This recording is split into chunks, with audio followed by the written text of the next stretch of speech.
1. The concept of ascension. Ascension beyond rules. Ascension, as you define it, involves rising above one's own limitations, especially for people with disabilities. You describe how disability challenges not only the physical body, but also the emotions and mind. This ascent is made more difficult by societal misconceptions and prejudices. A new reality. When disability strikes, a person's former reality often dissolves, replaced by a new one marked by despair and limitation.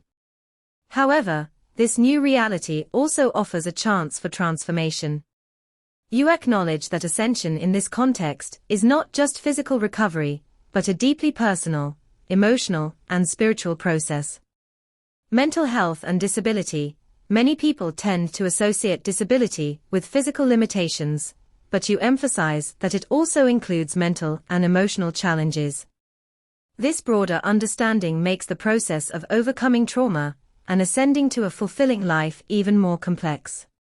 You stress that society often overlooks these aspects of disability, making it harder for individuals to fully recover. 2. The challenges of recovery and stigma.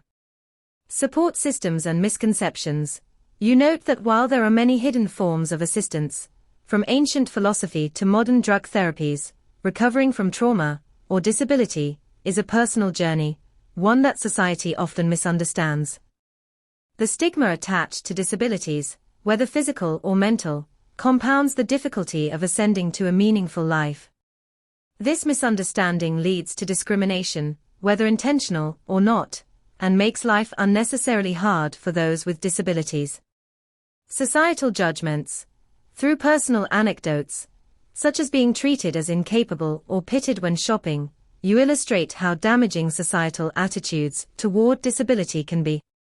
This constant judgment creates barriers to recovery, as individuals are not only fighting their own physical or mental challenges, but also battling societal misconceptions. Learning to adapt.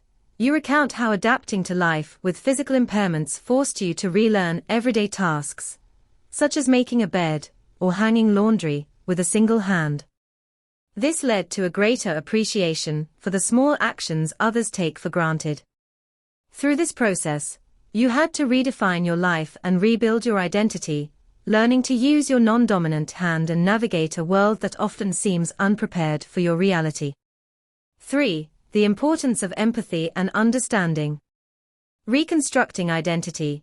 You stress the importance of reconstructing identity after trauma, which requires not only personal resilience, but also understanding from others. People with disabilities often struggle with society's expectations, as they are judged based on their physical differences rather than their true abilities.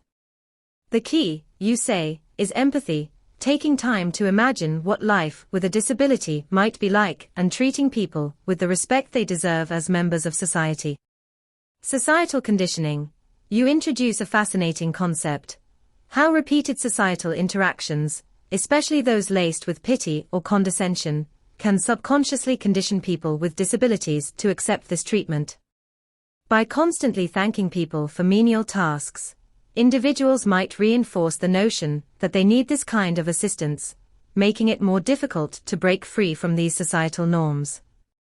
You highlight how societal conditioning shapes our realities in both obvious and subtle ways. 4. The power of the subconscious mind. Subconscious influence on reality. You describe how the subconscious mind is always listening and absorbing the messages we receive from others, which can profoundly impact how we see ourselves and our place in the world. When society treats individuals with disabilities as incapable, those individuals may begin to internalize those messages, even if they know they are capable of much more. This highlights the importance of self-awareness and taking control of one's narrative. Rewriting the narrative. By understanding how the subconscious works, you encourage others to stop accepting condescending treatment and instead demand equality and respect.